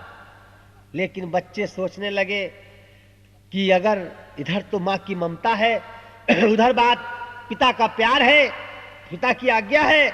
सबने टाला मटोली कर दी। सबने कहा भाई हम ऐसा नहीं कर पाएंगे। उसी समय आए वहां करमवीर प्रणपाल और उनसे भी जमदग्नि ने अपना किया सवाल। इतने में परशुराम आ गए।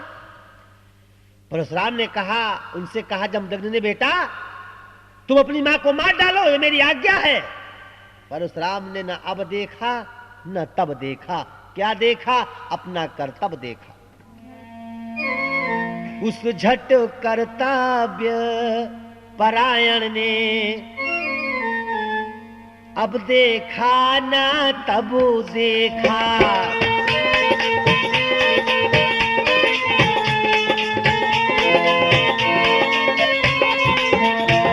उस झट कर्तव्य परायण ने ना अब देखा ना तब देखा।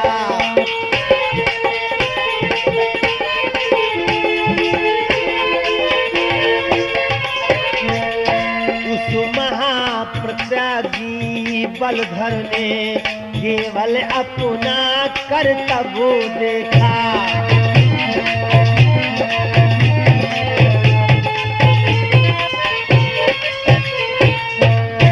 घिघियाते हुए बंधु देखे अथवा न सकती माँ देखी। उनकी आत्माओं से पूछो शांति की राह कहाँ देखी।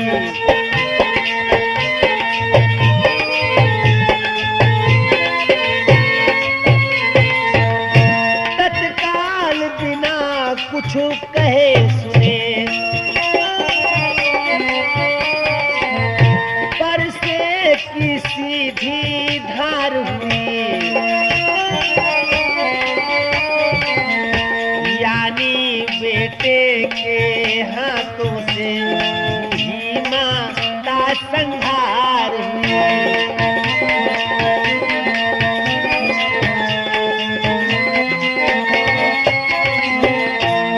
रिसीवर ने फिर से आज्ञा दी बेटा फिर धार सीधी कर दो। जैसे माँ को संहारा है यूं ही भाई संहार करो।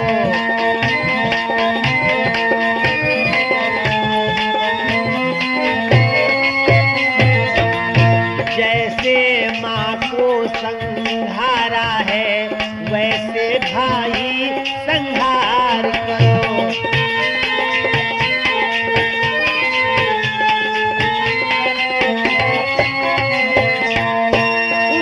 झट कर्तव्य परायण ने ना अब देखा ना तब देखा। उस महाप्रज्ञी बलधर ने केवल अपना कर्तव्य देखा।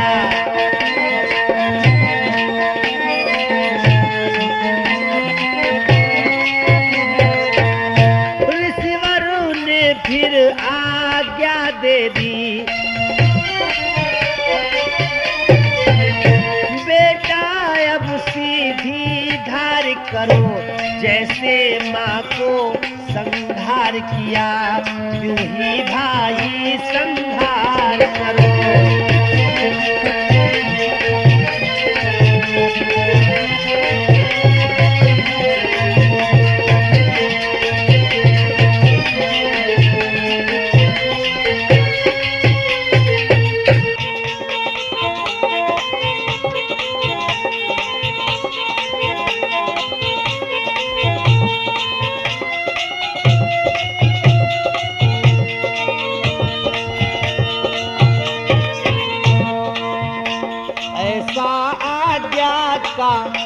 सच्चा मैंने न आज तक देखा है।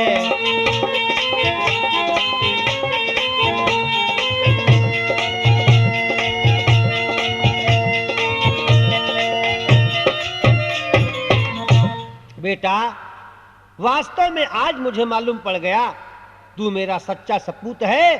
संसार में तुझ जैसा कोई दूसरा बेटा मिलना बड़ा मुश्किल है।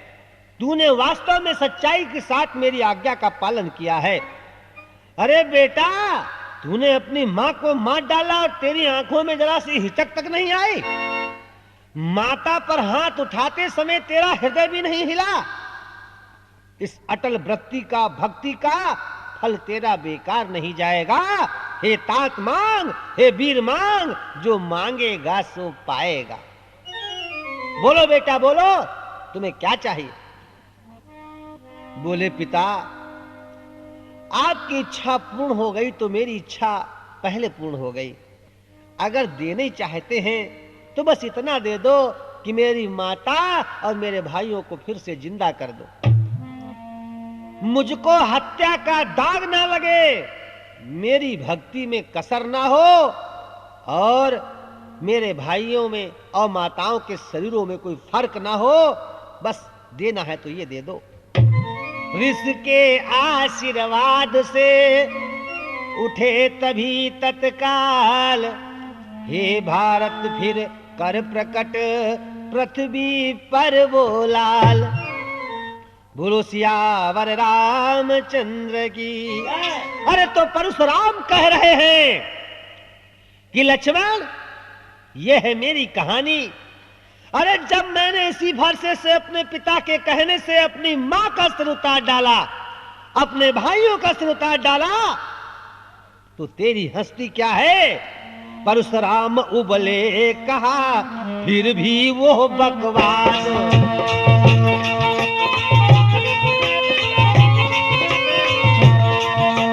इस असभ्यता का तुझे अभी मिलेगा स्वाद।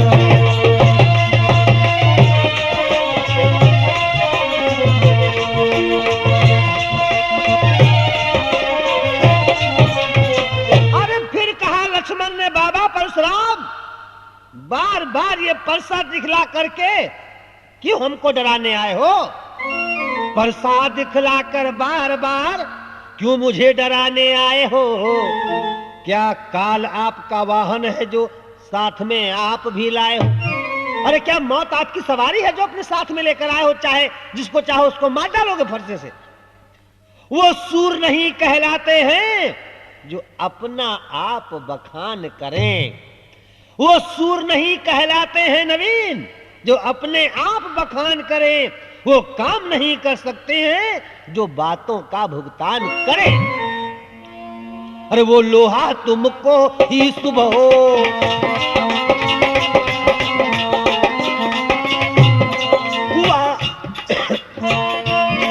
हुआ लोहा तुमको ही सुबह हो, जिसने घर का लोहू चाटा।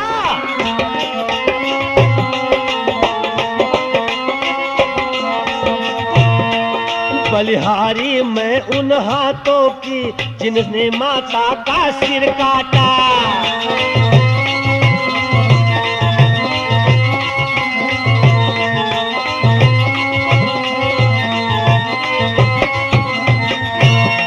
शंकर का कर को दंड खंड करता घमंड अपने बल का।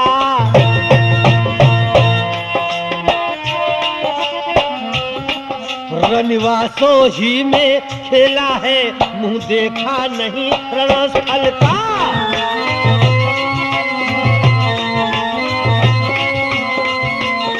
अरे बार बार ये फरसा दिखाकर हमें क्यों डरा रहे हो? क्या काल आपका वाहन है जो साथ में लेकर आए हो? अरे धन्य है वो लोहा, वो फरसा आप ही को मुबारक हो जिसने अपने घर का खून चाट डाला। वो बलिहारी आपके हाथों में ही मुबारक हो जिसने कि अपने माता का सिर काट डाला। अरे शंकर का कोदंड खंड करता घमंड अपने बल का। लखन लाल ने फिर कहा, अरे क्यों है पश्चाताप? तोड़ दिया हमने धनुष, जोड़ लीजिए आप। काहे बार मारे चिल्लाते घूम रहे हो? हमने तोड़ दिया, उसे आप जोड़ लो बबलू भाई। जो बने इमारत बरसों में घंटों में वो गिर पड़ती है। मंडन में उम्र गुजर जाती, खंडन में देर न लगती है। इसलिए गर्व वे करते हैं जो मंडन करने वाले हैं। अभिमान करें किस बल का, हम खंडन करने वाले हैं। इमारत बनाने वाले घमंड करें, बिगाड़ने वाले नहीं। हम तो बिगाड़ने वाले हैं। घमंड करें तो बनाने वाले करें, क्योंकि बनाने में सालों लग जाता है, बिगाड़ने में 1 मिनट नहीं लगता। रनिवासों के पाले वाले जब रण के पाले पड़ते हैं, उस समय काल भी सन्मुख हो तो कुश्ती उनसे लड़ते हैं। अरे हम तो वो हैं कि हमारे सामने चुनौती लेकर अगर काल भी आ जाए तो हम काल से लड़ सकते हैं, काल से कुश्ती करते हैं। परशुराम ने कहा बस, अरे चुप हो जा, अब परसा पहुंचाएगा इसे मौत के घाट। अब चुप हो जा, मौन हो जा रे बालक, वरना ये फरसा तेरी मौत बनकर तेरे सामने आ जाएगा। धिक्कार है मेरी भुजाओं पर जो मेरा फरसा इस बालक पर प्रहार नहीं कर रहा है। अरे व्यर्थ है इस कुल्हाड़े को जो इसका संघार नहीं करता है नहीं सवाल बाल बद का, ये खुद ये मरना चाहता है। मत देना कोई दोष मुझे, परसा अब इसे छांटता है। अरे जनक, अरे राम, अरे विश्वामित्र, मेरा कोई दोष नहीं है, कोई मत कहना मैंने बाल वध किया है, ये खुद अपना वध करवाने के लिए तैयार है। इतना कहकर जैसे ही फरसा हाथ में लिया, विश्वामित्र मुनि बीच में आ गए, कहने लगे मुनिराज क्षमा कर दे, ये बालक है। जब ये कहा है क्षमा कर दे तो कहा ठीक है मुनिवर, तुम्हारे कहने से छोड़े देता हूं, वरना इतना क्रोध आ गया था कि इसे मैं मार सतिया डालता। जब ये देखा लक्ष्मण जी ने कि वाह रे मुनिवा, क्षणे रुष्टा क्षणे तुष्टा, अभी इतना क्रोध में थे और जरा सा कह दिया तो कहता ठीक छोड़ देते हैं। इस बात पर लक्ष्मण को भैया हंसी आ गई। जब लक्ष्मण को आई हंसी तो हंसी देख करके और क्रोध में आ गए परशुराम। जब क्रोध में आए, भृगुपति की लाल लाल आंखें जब अंगारे बरसाती थी,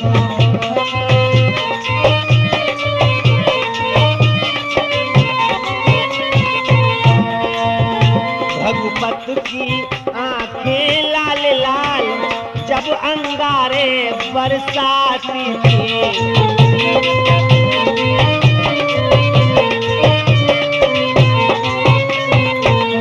तब सीतापति ने यह देखा सीता कुछ सहमी जाती थी।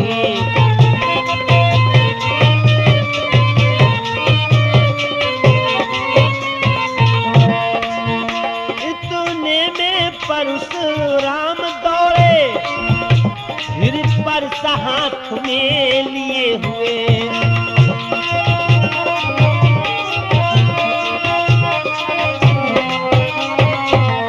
तब परसे के नीचे आए, रघुबर नीचा सिर किए हुए।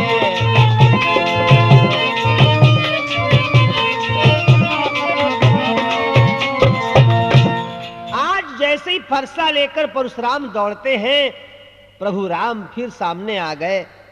कहा नाथ क्षमा कर दे, शांत हो जाएं मुनिवर, शांत हो जाएं।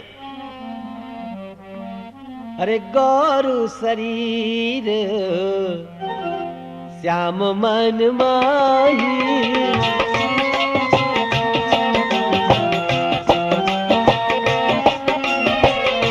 कालकूट मुखो पै मुख नाही,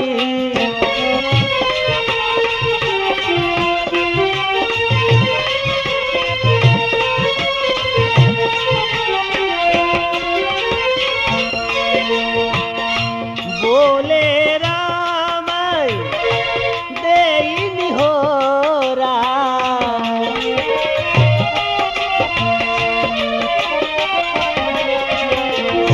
बोले राम देई होरा, बचो विचारू बचो विचारू, बंधु लागू तोरा।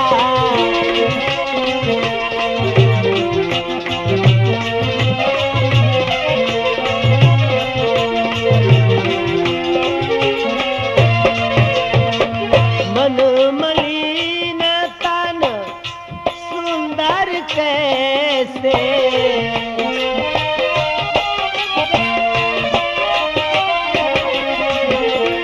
मन मलिन तन सुंदर कैसे, विसरस भरा विसरस भरा, कनक घट जैसे।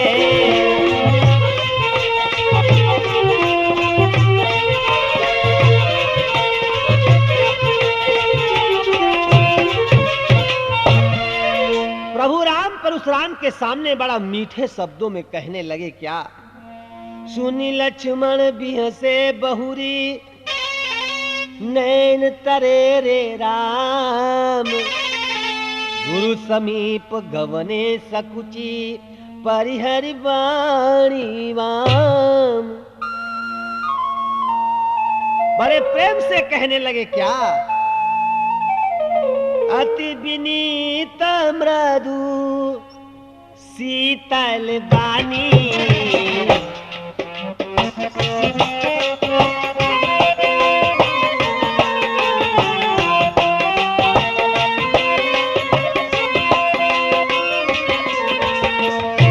अति विनीत मृदु शीतल वाणी की पालन राम चोरी जुग पान।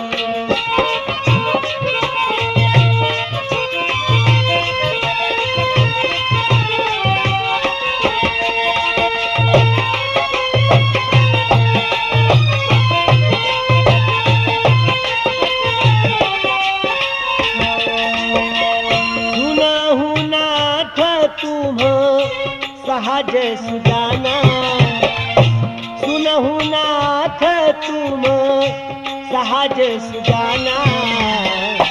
बालक वचन करिय नहीं काना।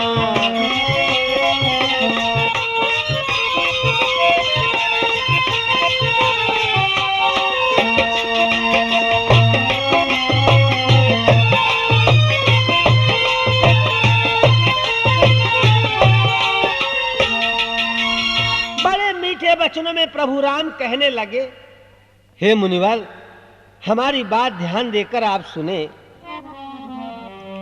देखना, आज कहने लगे प्रभु राम, हाथ जोड़ कहने लगे, क्षमा करे मुनिनाथ। आप कुठार की शरण में आया है ये माथ। ना क्षमा करें, आपके सामने ये सेवक आपका जो राम है ना, ये आपके सामने मौजूद है। आप चाहें तो इस फरसे से हमारा सर काट लें, हमारा सर उतार लें। आप भृगुपति ठहरे लखन ने तब सोची एक बात, ब्राह्मण से बढ़कर नहीं सीधी कोई जात। आज लक्ष्मण अपने मन में सोचने लगे कि वास्तव में परशुराम के क्रोध को उतरना और चढ़ना देख करके लग रहा है कि ब्राह्मण से कोई और जात सीधी दुनिया में नहीं है। यही सोच कर हंस पड़े वे छोटे रघुवीर। इनके हंसते ही लगा उधर हृदय में तीर। जब ये हंसे तो भैया क्रोध आ गया परशुराम की, और कहने लगे क्या कि हे राम तुम्हारी बातें सुन,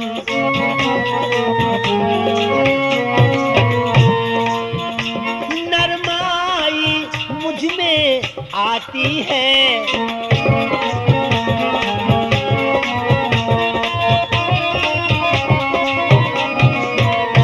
पर देख तुम्हारे भाई को,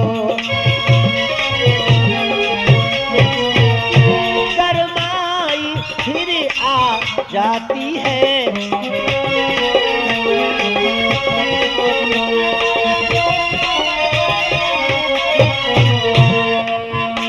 देखो उस ओर तनिक देखो, हुआ अब भी तो मुस्काता है। उसका रह रह कर मुस्काना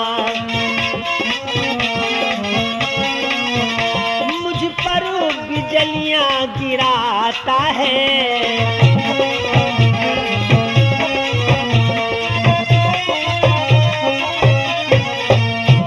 आज इस प्रकार से वार्तालाप चल रहा है। वार्तालाप चलते चलते प्रभु राम कहने लगे, नाथ, अरे आप तो ज्ञानी हैं, आप तो महान हैं। आप कहते हैं कि आपका नाम परशुराम है, और मेरा नाम राम है। अरे मुनिवर, बड़े मीठे वचनों में प्रभु राम कह रहे हैं, जरा आप विचार तो करें। भृगुनाथ आप में और मुझ में सोचे तो कितना अंतर है।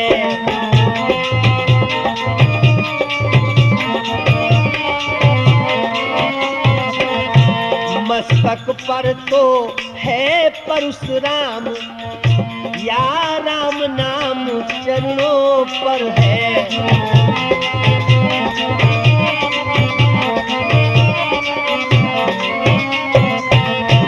मैं राम आप है परशुराम, अब कहिए किसका नाम बड़ा। वाही तो बड़ा कहता है, होता है जिसका नाम बड़ा।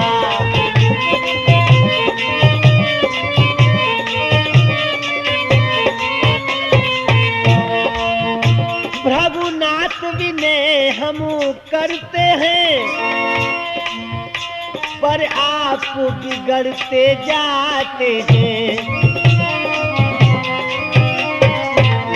हम जितने नबते जाते हैं, प्रभु उतने चढ़ते जाते हैं।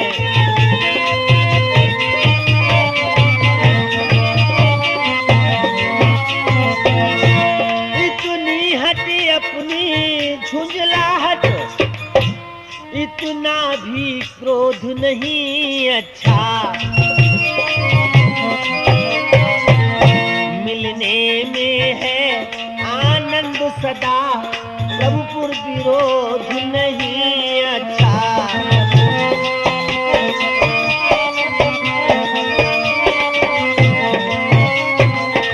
अरे मुनिवर, आप में हम में तो बहुत बड़ा अंतर है।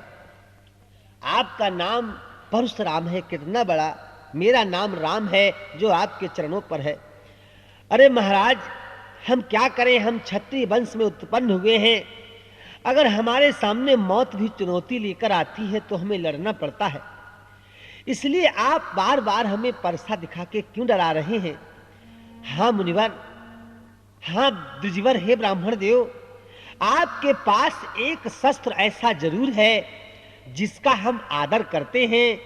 वो शस्त्र ना लोहे का है और ना वो किसी के हाथ में रहता है, न वो किसकी भुजाओं में है। वो सर्वदा इस शरीर से अलग रहता है।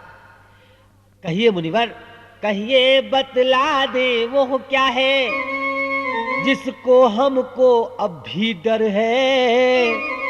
ब्रजराज देखिए नीचे को, वह उन चरणों की ठोकर है। हे मुनिवर, ना हम किसी अस्त्र से डरते हैं, ना हम किसी शस्त्र से डरते हैं। हम न लोहे के महान फरसों से डरते हैं। आपके पास एक अस्त्र ऐसा है, हे ब्राह्मण देव, जो न हाथ में रहता है न शरीर में रहता है, वो शरीर से अलग है। कहिए नाथ, बता दें आपको कि वो केवल एक आपके चरणों की ठोकर है, एक ब्राह्मण के चरणों की ठोकर है, जिससे आज भी राम डरता है और डर रहा है। कोमल है वो पर हमें रखती है भयभीत, उसमें ही आ सकती है हे त्रिभुवन को जीत। कोमल है चरणों की ठोकर, लेकिन उसमें इतनी बड़ी शक्ति है कि वो चाहे तो सारे संसार को जीत सकती है। नाथ, बस वही एक सर ऐसा है, आपका अस्त्र ऐसा है जो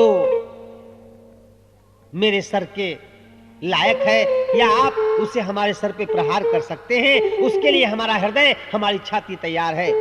हाँ बंधुओं, धीरे धीरे हम लक्ष्मण परशुराम संवाद की कथा का समापन करें।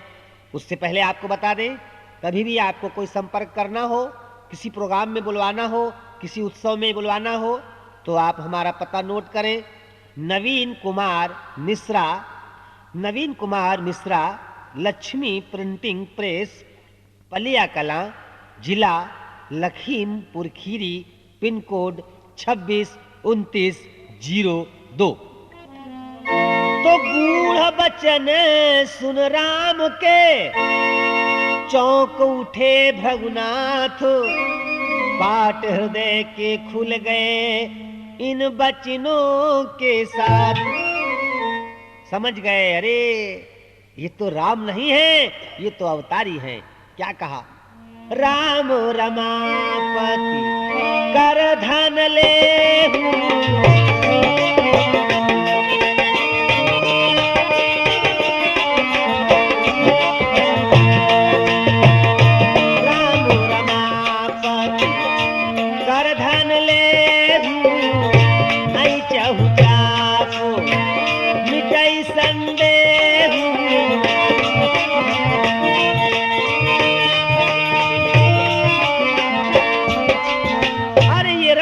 का धनुष है राम, तुम रमापति का धनुष चढ़ाओ, हमारी शंका दूर करो। उन हाथों में जब गया धनुष चढ़ गया आप, भृगुपति को विस्मय हुआ ऐसा देख प्रताप। संशय दूर हो गया, हृदय में भाव आ गया, राम की मूर्ति देखने लगे। उसी समय गदगद हुए पूर्ण आनंद, विदुलवाणी से कहा जयति सच्चिदानंद। आज प्रभु की वंदना करने लगे। बंधुओं, इधर बड़ी सुंदर झांकी लगी हुई है।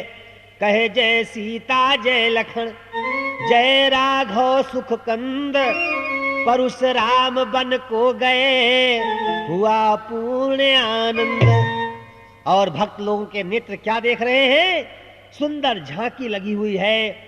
दाएं रघुवीर सुशोभित है, बाएं जानकी जी विराजमान है, सीता और जनक जी वो भी हैं, श्री राम और सौमित्र यानी लक्ष्मण जी खड़े हुए हैं। दोनों राम जानकी और जितने भी जोड़े हैं उनके सिर के ऊपर विश्वामित्र अपना हाथ धरे हुए खड़े हैं। ये अद्भुत शोभा देख देख करके जनमंडल जो है वो आज अपने हृदय में फूला नहीं समा रहा है। आज वो रंग भूमि वाला बाजा फिर धीरे धीरे ध्वन में विवाह धन का स्वर बजाने लगा। और उधर परशुराम जी वन की तरफ चले जा रहे हैं, प्रभु राम की वंदना करते हुए। क्या? रघुकुल में सूर्य समय हो तुम, रघुकुल में सूर्य समय हो तुम, हे राम तुम्हारी जय हो।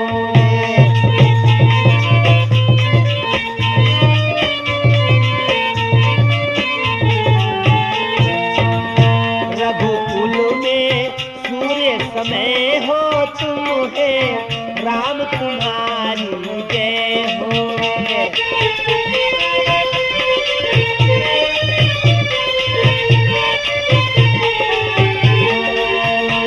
असुरों के लिए कृषाण हो तुम, है राम तुम्हारी जय हो।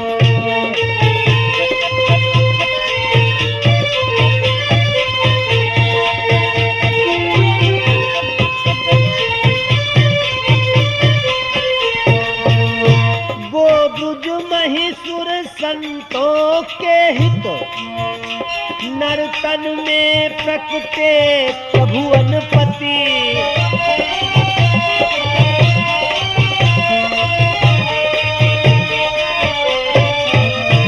असुरों के लिए किसान हो तुम, है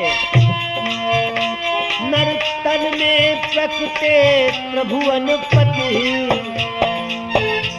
तर होकर भी निर्वाण हो तुम, है राम तुम्हारी जय हो।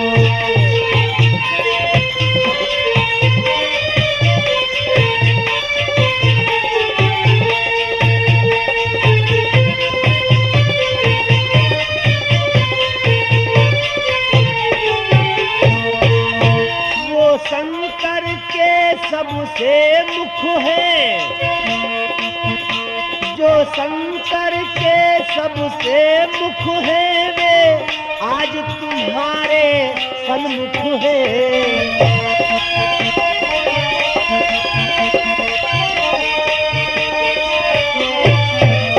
हम भक्त और हम भक्त और भगवान हो तुम हे राम तुम्हारी जय हो।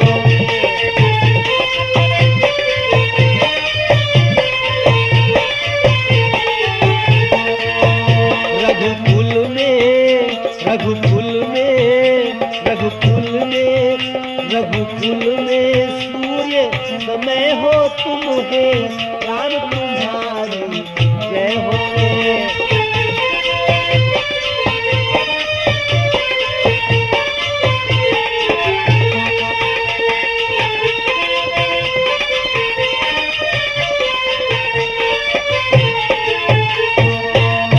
हे सीते भक्ति सदा जय हो, हे राम तुम्हारी जय हो रे।